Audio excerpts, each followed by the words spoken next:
দেশের বিভিন্ন প্রান্ত থেকে ধর্মপ্রাণ মানুষ আজকে গাজার পক্ষে জড়ো হতে শুরু করেছেন। মার্চ ফর গাজার এই কর্মসূচিতে বিভিন্ন রাজনৈতিক দল, বিশেষ করে বিএনপি, জামাত এবং হেফাজতুল ইসলাম সহ ইসলামী আন্দোলন বাংলাদেশ সহ বিভিন্ন রাজনৈতিক দল, ধর্মীয় সংগঠনগুলো তারা আজকে এই কর্মসূচিতে একত্রতা ঘোষণা করেছেন এবং বিভিন্ন রাজনৈতিক এবং ধর্মীয় দলগুলো আজকে মূলত তারা এখানে ধীরে ধীরে তাদের তারাও অবস্থান নেবেন।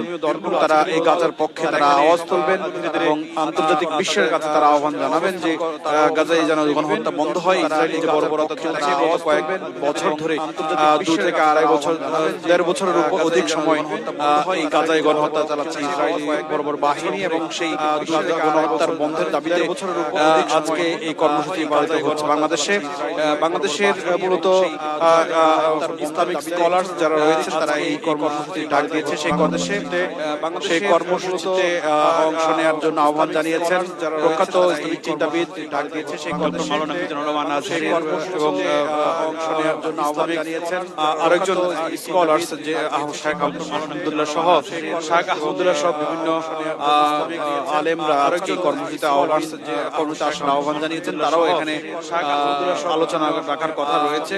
বিকাল 3টায় আনুষ্ঠানিক কর্মসূচি শুরু হবে। তবে সকাল থেকেই এই সোহরাওয়ার্দী উদ্যানে কিন্তু দেশের বিভিন্ন প্রান্ত থেকে, রাজধানীর বিভিন্ন জায়গা থেকে শুরু হবে। তবে সকাল থেকেই এই সোহরাওয়ার্দী উদ্যানে কিন্তু দেশের বিভিন্ন প্রান্ত থেকে, রাজধানীর বিভিন্ন জায়গা থেকে, যাই হোক এই মুহূর্তে আমরা যেটি দেখছি যে এখন সোহরাওয়ার্দী উদ্যানের রমনা গেটে রয়েছে, যে রমনা গেট দিয়ে বিভিন্ন শ্রেণী পেশার মানুষ কিন্তু এই মার্চ ফর গাজায় অংশ নিতে প্রবেশ করতে শুরু করেছেন। বিভিন্ন শ্রেণী পেশার মানুষ কিন্তু এই মার্চ ফর গাজায় অংশ নিতে প্রবেশ করতে শুরু করেছেন। বিভিন্ন শ্রেণী পেশার মানুষ কিন্তু এই মার্চ ফর গাজায় অংশ নিতে প্রবেশ করতে শুরু করেছেন। বিভিন্ন শ্রেণী পেশার মানুষ কিন্তু এই মার্চ ফর গাজায় অংশ নিতে প্রবেশ করতে শুরু করেছেন। আপনাদের সাথে কথা বলি, আপনারা কোথা থেকে আসছিলেন? কি অবস্থা? জি, আমরা ভাই আসছি টাঙ্গাইল গোপালপুর থেকে।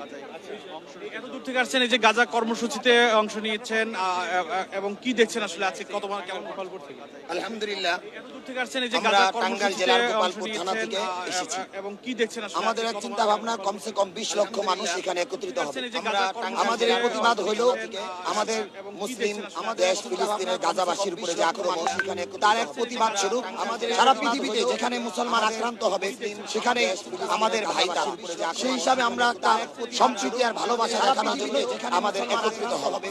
এখানে আমাদের আসার উদ্দেশ্য হলো তাদের প্রতি একটা সহানুভূতি, ভালোবাসা। সেই সাথে ইহুদিরা যেভাবে আমাদের এখানে আমাদের ফিলিস্তিনের উপর আক্রমণ করছে, তাদের বিরুদ্ধে আমরা সকলে সমস্ত মুসলিমগুলো ঐক্যবদ্ধ হয়েছে। সেই সুবাদে আমাদের এখানে আসা এবং সারা বাংলাদেশ থেকে থানা, ইউনিয়ন, গ্রামগঞ্জ থেকে মানুষ ছুটে আসছে। আমরা আশা করতেছি কমসে কম 20 লক্ষ মানুষ আজকে সোহরাওয়ার্দী উদ্যানে একত্রিত হবে। কি ধরনের গণহত্যা হচ্ছে, আপনারা কি দেখছেন? গণহত্যা হচ্ছে, এটা পিছনের দীর্ঘদিন যাবত সেটা চলে আসছে।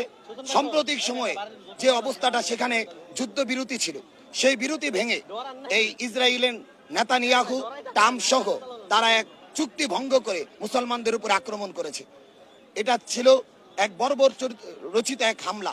আমরা তো ইতিহাস যেটা জানি সেটা হলো ইহুদিদেরকেই ফিলিস্তিন আশ্রয় দিয়েছিল, কিন্তু এখন দেখা যাচ্ছে আশ্রয় দিলে যেটা হয় সেটাই হচ্ছে। বসতে দিলে যেমন শুইতে দিতে হয়, তারা সেখানে ভাগ নিয়ে এখন মুসলমানদের উপর আক্রমণ করতেছে। দেশের বিভিন্ন জায়গা থেকে আসতে শুরু করেছে মার্চ ফর গাজা কর্মসূচিতে অংশ নিতে, দেশের বিভিন্ন জায়গা থেকে আসতে শুরু করেছে। এই সোহরাওয়ার্দী উদ্যানের বিশাল বড় জায়গাটিতে কয়েক লক্ষ মানুষ কিন্তু জড়ো হওয়ার কথা রয়েছে। আমরা বিভিন্ন জায়গা থেকে যারা আসছে তাদের সাথে আমরা কথা বলার চেষ্টা করছি। আপনি একটু কথা বলি, কোথা থেকে আসছেন আপনারা, আজকে কি বক্তব্য রাখতে চান আপনারা? কোথা থেকে আসছেন আপনারা মূলত? আসসালামু আলাইকুম রহমতুল্লাহ। আমরা টাঙ্গাইল গোপালপুর থেকে আসছি। আচ্ছা, ওখান থেকে কেমন মানুষ আসছে? আমাদের এখান থেকে প্রচুর পরিমাণে লোক আসছে, কারণ তাদের হৃদয়ে একটাই ব্যথা যে আমাদের ফিলিস্তিনি মুসলিম ভাইদের ব্যথায় ব্যতীত হয়ে তারা আজকে ঘরে থাকতে পারে নাই। তারা যার যার অ্যাঙ্গেল থেকে সকালে এই সোহরাওয়ার্দী উদ্যানে চলে আসছে। তাদের মনে একটা আশা যে আমাদের ফিলিস্তিনি ভাইদের উপর যেন এই বর্বরতা হামলাটা দূর হয়ে যায়, এটা যেন আর না হয় সামনে। ইসরায়েলের বিরুদ্ধে কি ধরনের ব্যবস্থা নেওয়া উচিত?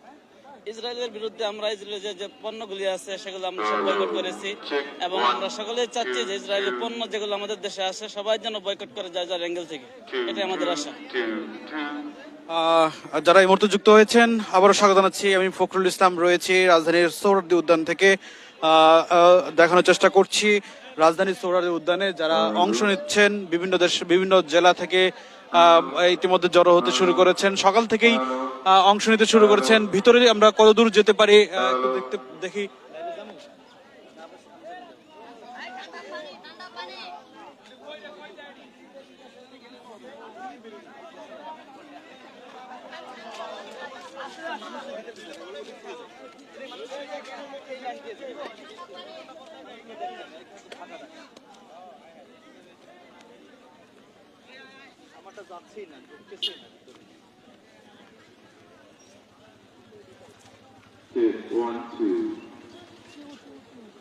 দেশের বিভিন্ন জেলা থেকেই মার্চ ফর গাজা কর্মসূচিতে অংশ নিচ্ছে, জড়ো হচ্ছে। আপনারা দেখছেন যে মার্চ ফর গাজায় লক্ষাধিক মানুষ ইতিমধ্যেই জড়ো হতে শুরু করেছেন এবং কয়েক লাখ মানুষ এই মার্চ ফর গাজায় অংশ নিতে দেশের বিভিন্ন জেলা থেকে আসতে শুরু করেছেন, সকাল থেকে আসতে শুরু করেছেন। আপনারা জানেন যে এই কর্মসূচিতে বেশ কয়েকটি রাজনৈতিক দল অংশ নিতে যাচ্ছে। বিএনপি, জামাত ইসলামী, ইসলামী আন্দোলন বাংলাদেশ, হেফাজত ইসলাম সহ এনসিপি সহ বিভিন্ন রাজনৈতিক দল এখানে অংশ নেবে। পাশাপাশি বিভিন্ন মাদ্রাসার শিক্ষক শিক্ষার্থীরা এই কর্মসূচিতে অংশ নিচ্ছেন।